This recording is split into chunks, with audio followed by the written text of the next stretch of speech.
Good morning, everybody. Victor here, rookie behind the wheel. We just came out of Hillsboro Inlet, Florida, and we were greeted by a beautiful, calm ocean today. So this is going to be our last fishing trip we can sneak in before a really big Mexico trip. I'm super excited to share with you guys. And it's going to be the first time Brookie and I travel with Dennis, the cameraman. So I know the footage is going to be top notch. We're going to Mexico this week, but we wanted to do a little local trip. A couple days before the full moon. Wahoo should be biting. There was a lot of wahoos caught this week. We got great conditions for it. We got the planers out right now. I got one rod on top. Fingers crossed, let's put a zebra in the boat. That's one of the local charter boats right there. And pretty much everyone out of Hillsboro Inlet around the full moon will be doing what we're doing, is trolling planers. I don't think it's the most exciting thing in the world. I think that wahoo are exciting, but the reason that people like to do this so much is because wahoo are fish that tend to be down deep. And the only effective way to present a bait down deep is with a planer. That planer gets your bait down deep, so that bait strip and that sea witch is tracking down there 50 feet underneath the water surface. So all we're doing right now is trying to find the fish. We're going in between 100 to 350 feet of water, looking for any signs of life, rips, birds, pretty much anything we can find to kind of give us an upper edge in finding the fish.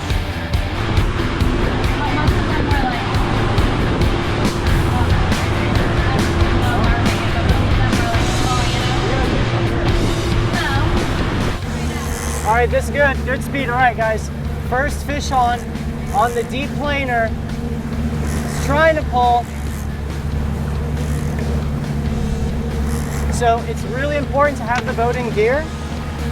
Really important to have the boat in gear, because if you don't, especially with something like a kingfish or wahoo, they start to swim at you. You can end up getting cut off. So you need them to be constantly tracking straight through the water. So Brooke's just got the boat in gear. We still got the other rod out. And she's making sure she's also not doing any crazy sharp turns, so that way the two planers don't get tangled. How deep were we when we got hit, Brooke? Like 175. No, I got it. Get all the seaweed off. And here we got our planer that we're able to attach, so that way we don't have to hand line it the rest of the way. Oh man, we'll see. I don't know.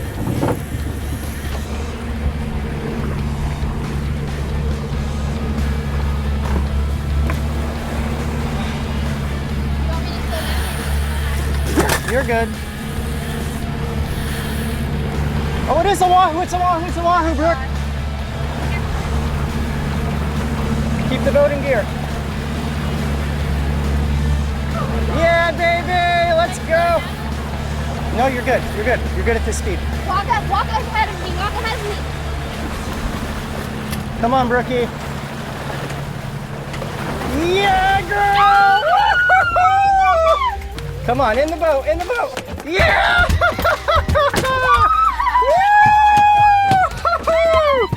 Good job. Hey! How many girls can grab a wahoo like that? Careful. Yeah, buddy! Woo! Here I was saying it's probably a bonita or tuna. My dad said before we left the house this morning, he said, "Don't come home until you get a wahoo." And Victor said, "That might be a while." There it is. All right, guys. We got them! Woo! On the bait strips. All right, guys, there it is. First wahoo of the morning. So stoked for this fish, and I was really surprised because usually these fish come up and they don't really stay down like this one did. He didn't really pull much, but it's tough for them to pull with all that drag in that 50 to really get your planer down deep. But as you guys see, the stoke is real. A perfect fish to get before we leave for Mexico. Those razor sharp teeth, there's nothing like them. When a wahoo hits the boat, you guys see, everyone screams, everyone goes wahoo basically. They got these gorgeous stripes, just such a smart fish and hard to fool, and that is why they are so dang prized. Just everything about these fish is just built for speed, stealth, and just being a smart predator. They got that long streamlined body. They sit there like logs during the day, but then when they see a bait fish come by, they just turn into a torpedo. All right. Is he gonna fit? Yeah, he'll fit. That is the question. He'll fit corner to corner. Yeah, baby, he fits. If he fits, he shits. Oh man, well, after 20 minutes of photos and videos, you know us YouTubers what we gotta do. We're gonna get back out there. Stoke is real on the boat right now. So the last few months, I brought on Waterland Co. as a sponsor on the channel, and I have been absolutely loving their sunglasses. They got a bunch of different frames. The polarization on these are next level. I cannot be out on the water if I have a bad pair of sunglasses, because I mean, it is my livelihood at the end of the day, so having a nice pair of shades is always an added bonus. And you guys can actually save 15% off all Waterland Co. sunglasses. You guys, I will have them linked in the description box below, or you can find them at waterlandco.com. Personally, I rock the Milliken glass lenses, usually in a blue or green tint. And yeah, so if you're in the market for sunglasses, check them out, linked below. When you planer fish, generally what people do is they have three things. You have something called a sea witch. A bunch of different people make them. It's mylar hair and a bunch of nylon hair. You got some shiny stuff in there. People go crazy with the colors. And basically what this does, it's kind of like a skirt that sits over your strip, your squid head, and it kind of makes everything streamlined and prevents it from washing out. And it also gives your bait some body, some depth, right? And then underneath that, we have a squid skirt, you know, just like a little squid. And I put a lead in there because my buddy Elliot said it's a big tip, because as you guys saw, Wahoo have teeth. A lot of times you get cut off. You want to make your leader as long as possible, in terms of you want your mono to start as high up as possible. So this fluorocarbon, so by putting that lead head here, let's say in case that Wahoo came up and struck right here, my mono is protected with that lead head. Underneath my lead head, I got a little lead head mylar. This is just a bunch of flash, so you can imagine that Wahoo or tuna sees it underwater and it's just super shiny. He sees it from a distance, he comes by to investigate, and we're really looking for a reaction strike here, okay? So you got the body of the lure, the squid skirt, mylar, double 7/0 mustad hooks, and a swivel. Swivel is important for a few things. Prevents your line from getting spun up, and I also think it helps in preventing pulling hooks, because when you have that Wahoo and he's doing all these crazy things, since there's so much drag and tension on the line, you want as much free rotation as possible. So we have a swivel there, and then this is what we caught it on.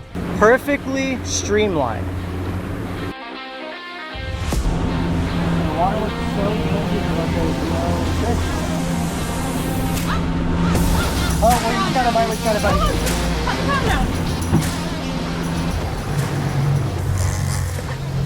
Yeah, buddy. All right. Second fish on. I was actually just on the phone with Elliot asking him if he was catching anything, because it's kind of slow.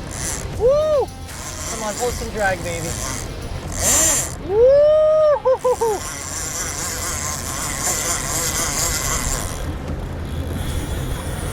So, like I said, no slack. You want to keep it as tight as possible. Ready, Brooke? Planer's right here.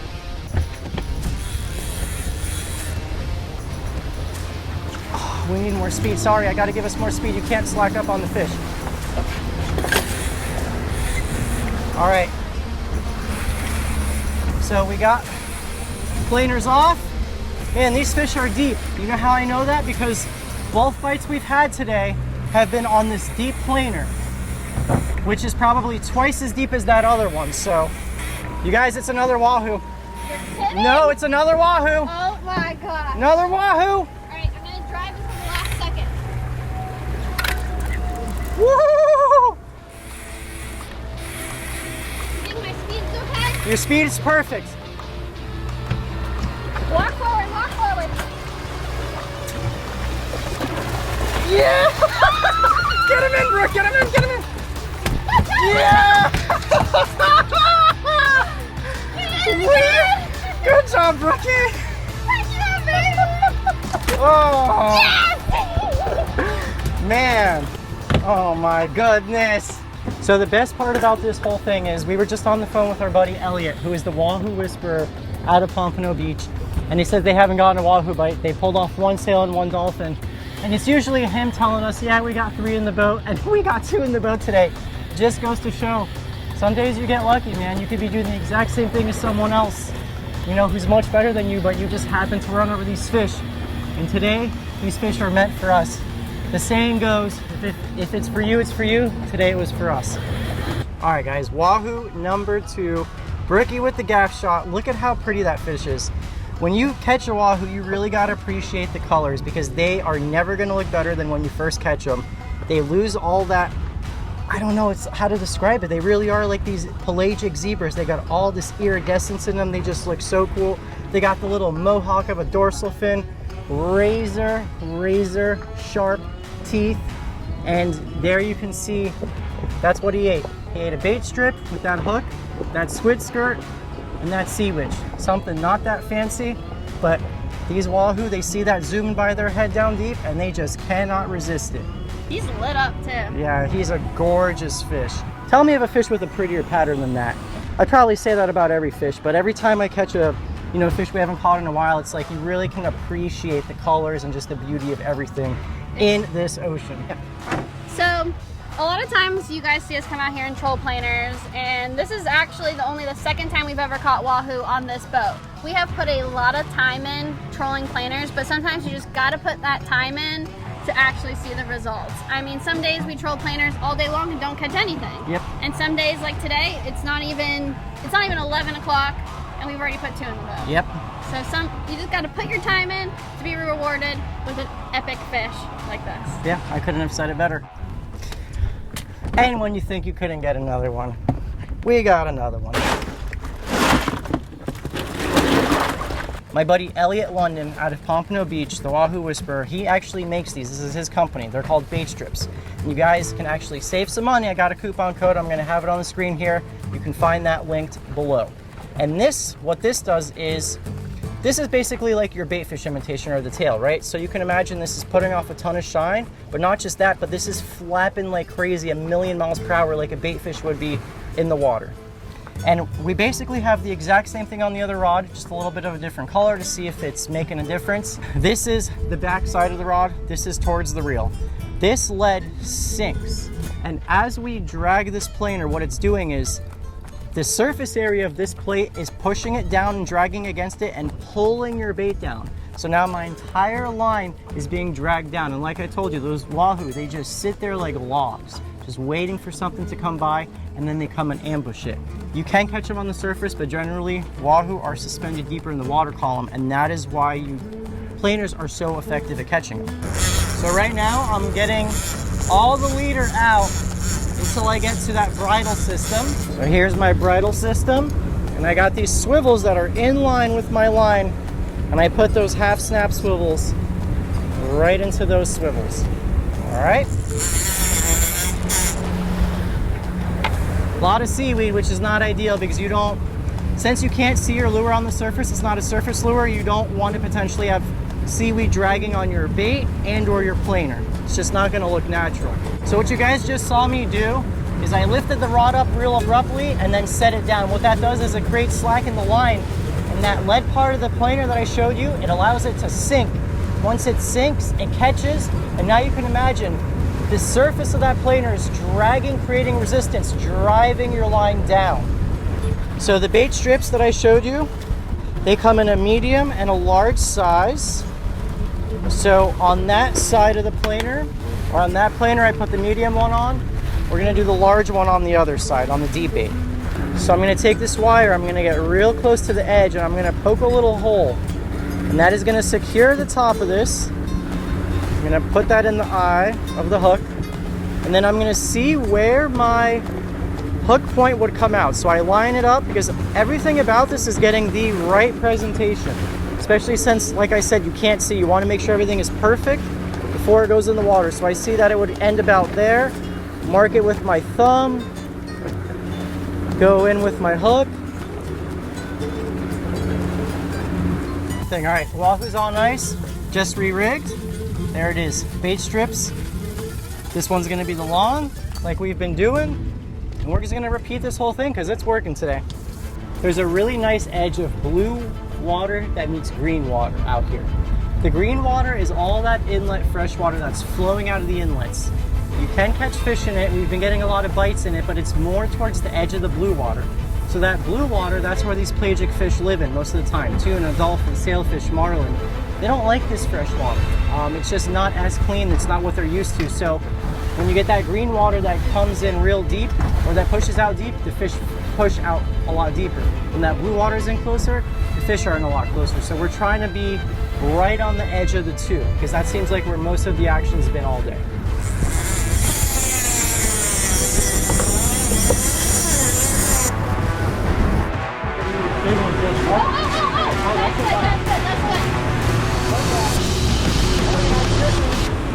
All right, guys, we just got our third bite. 130 feet of water. This one actually ripped some line. This is that far, far planer. So this is easy. Like, oh my gosh. We were just talking about the fact how we haven't really had any bycatch today. It's kind of crazy. It's like, what more could you ask for than 2 wahoo? And maybe this is going to be a third one right here. But this one ripped some decent line when he hit. Brooks got the boat just perfectly in gear, maybe going like 3 or 4 knots. These fish, the hooks can pull out of their mouths so easily if you do not keep that line straight and tight. One important thing about this is you don't want to turn hard, because you don't want to get these lines tangled. So one was out really far, one was short. This is the long one now, so as he's bringing in that long one, it's going to get closer to the short line. So if you turn hard, that line's going to get crossed with your short line, and you could get tangled and lose your fish. So I had to turn real slow to get out of the shallow water, because that planer will still be down deep. It doesn't feel big, but that's what I said about the first 2. All I can picture right now is our buddy Kurt from Alabama going, "We on fire!" Oh, trying to take some line. It's another wahoo. I'm pretty sure it's another wahoo. It's another wahoo, guys. Brooke, you gotta keep it. Give us speed, speed, speed, speed, speed, speed.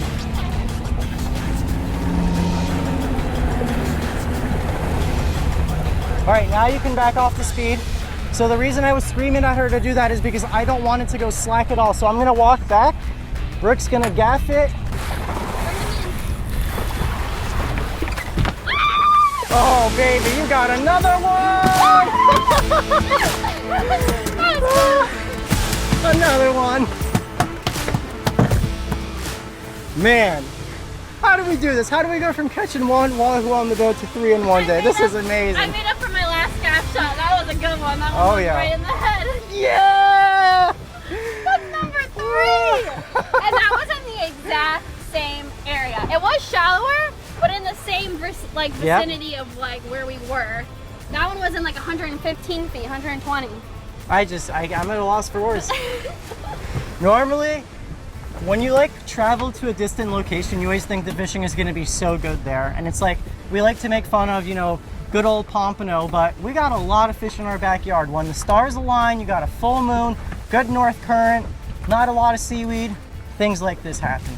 Every single one of these fish, guys, as soon as that wahoo hit the boat, they pretty much all get on hook. That's why we keep that boat as tight, that line as tight as possible. You heard me yelling at Brooke, speed up, speed up. Because if he's shooting towards me and he shakes his head, there goes your wahoo. Today was one of those days where you just could not stop smiling. I mean, 3 wahoo in one day. Normally we roll up to the dock.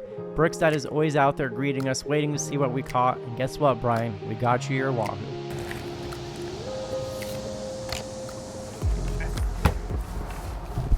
Oh, that's a good looking cooler, huh? Okay, so this was the biggest wahoo of the day. I'd say 19 to 21 pounds. It was funny. We started off real big, then we went to the medium one, and then we went to the smallest one. Wahoo fillet time, using my favorite knives, Dexter of course. This is a 7-inch Dexter flexible fillet, and you guys can actually save 20% off all Dexter knives. Use my code Landshark. So what I did is made a little cut right there by the tail, and my favorite way to fillet wahoo, as well as kingfish and dolphin, any pelagic fish, is to run up from the tail to the head, making sure my knife is on the spine. We're gonna go right here around the pectoral fin. Okay. Oh yeah. Revealing that delicious wahoo. Okay, so once I do that, now what I'm gonna do is I'm gonna break the flesh that's just above the center line of him, okay? And what that's gonna allow me to do is get on the other side of his backbone. So now I'm gonna tilt the tip of my knife down. Because you see how this backbone is raised? If you don't do that, you're gonna miss the meat just on the other side of it. So tip of the knife down. And then we kind of just work back up like we did on the other side. And I don't want to say it's super fragile, but just like a kingfish, you know, we were filleting kingfish yesterday. You want to be really delicate with this meat, especially if you're going to use it for sushi. You see, I'm not folding over the wahoo or doing anything drastic. I'm trying to keep it as flat as possible. And yeah, because you don't want to tear this meat.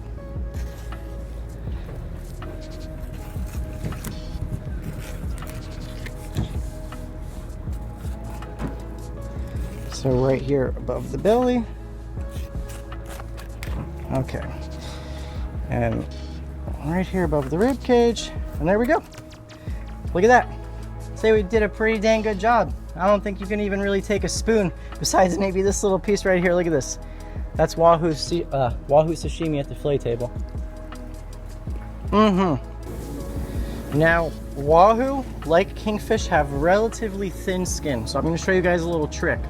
The best way to skin a fish with thin skin. Come over here, Dennis, on this side of me. If I were to take this and go alongside the fish, certainly you can do so. But the risk of you tearing through the skin really goes up.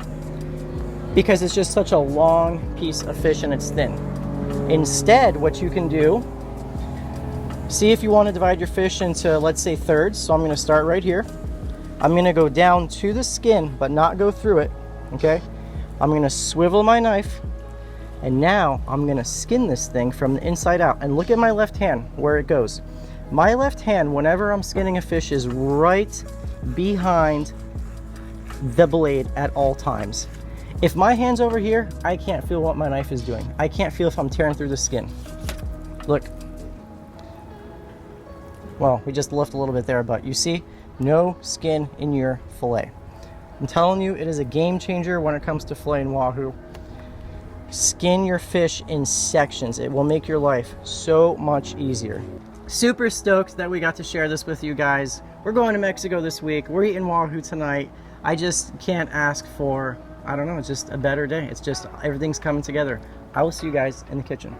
All right, guys, check it out. Look at that wahoo glistening in the kitchen. So I already hit these with a little salt, pepper, garlic powder, coriander. We're gonna keep it real simple, and I'm just gonna do a high heat pan sear, try to get a nice golden crust on these wahoo.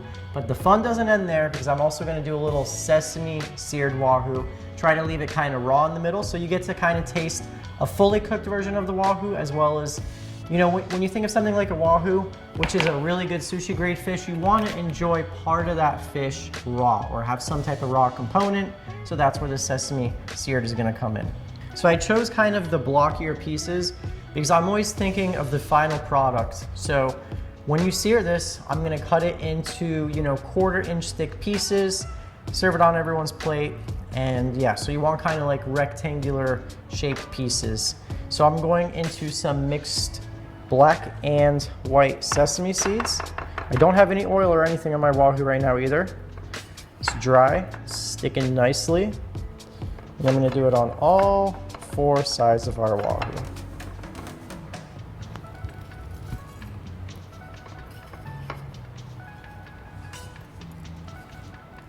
Okay, so in here, we're gonna do a little, I don't know if you call it a salad or a slaw, but I got pineapple, I got corn on the very bottom of here, some fresh corn right off the husk, not cooked, some red onion, red bell pepper, cilantro, And I think that's about it. The green cabbage on the bottom, fresh and just vibrant little salad to go with our Wahoo.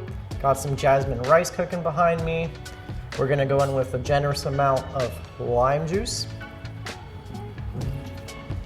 a little sesame oil, as well as a little scallion oil from Branch and Vine. I'm gonna do a little bit of soy sauce. I'm gonna do a good amount of salt in here. And I'm not sure if I mentioned it, but this right on top here is pineapple. So there you see that cabbage and corn that was hiding at the bottom. Look at all those colors, man. So you hear that nice hot sizzle. And unfortunately, I'm kind of forced to overcrowd the pan when I cook for so many people, so it's just the nature of the beast.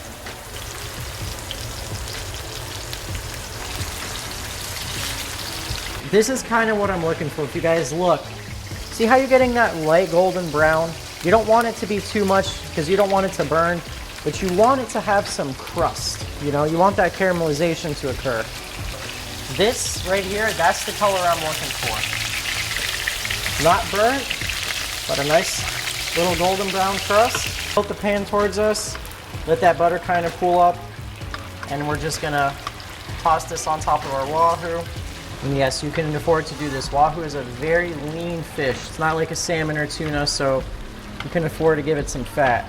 This is only gonna cook for about 30 seconds, 30 to 40 seconds on each side. See, they don't need very long at all.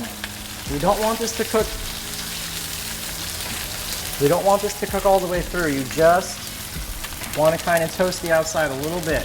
Look at that. See? You just want the outside to cook, because if you cook it too much as well, you're going to get all your sesame seeds to fall off. You want to enjoy this fish in its true nature, and one part of this dish is raw. You're just cooking the outside to get a little bit of flavor. Look at that. Gorgeous fish. Now here's what we're gonna do. Everyone's gonna get a little bit of the seared fish right here. Go just like that. And then gets 2 pieces of that as well. So we had a sushi night the other night and made some homemade eel sauce, so can't let that go to waste. So people can dip their sesame seared fish in that eel sauce. As well as, let's see if we could do a little, oh yeah, look at that. A little dollop of spicy mayo in the eel sauce. How about that? Oh, baby. Oh, baby. All right, you guys ready for the entree presentation? You got jasmine rice, you got a little pineapple, corn, slaw, a little sesame seared Wahoo, as well as a pan seared Wahoo, and of course we got a little eel sauce and spicy mayo to go with it. Enjoy. Come here first. It's a treat. We haven't had fresh Wahoo in over a year, and it is an absolute treat. I ate the pan seared down like a minute. That was delicious. Yeah, this stuff is wow. That's all I can say is wow. Well, we had an incredible day on the boat. It is not every day that you catch a Wahoo, especially for us. I think we've had the boat now for, what, 8 years maybe? We've had the boat now for 8 years, and we have gone to try to catch Wahoo a lot of times, and we've only been successful with it twice. So today was absolutely incredible to be able to catch 3 of them on the same day, and we got in to be able to clean the fish, clean the boat, and have dinner all on the same day. It literally could not have been better. I feel like I say that a lot, that today couldn't have been better, but today legit could not have been better. The weather was perfect, the conditions were perfect, we put fish in the boat, we had an absolutely amazing dinner. Victor cooked it up for us in 2 different ways, and it was delicious. Everyone's gonna go home with Wahoo. We're gonna give some to some friends, and probably maybe the neighbors. So you legit can't ask for any better. It was amazing. Couldn't agree more.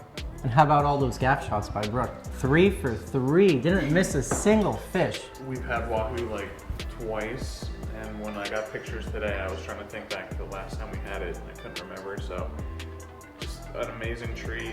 Well, I hope I don't have a sesame seed in my teeth, but this is so good. I'm not really a sushi person, but this seared Wahoo is maybe better than some of the seared tuna I've had. Definitely a well put together plate. I definitely prefer the sesame seed seared. That's one of my favorite ways to eat fish when it's an option.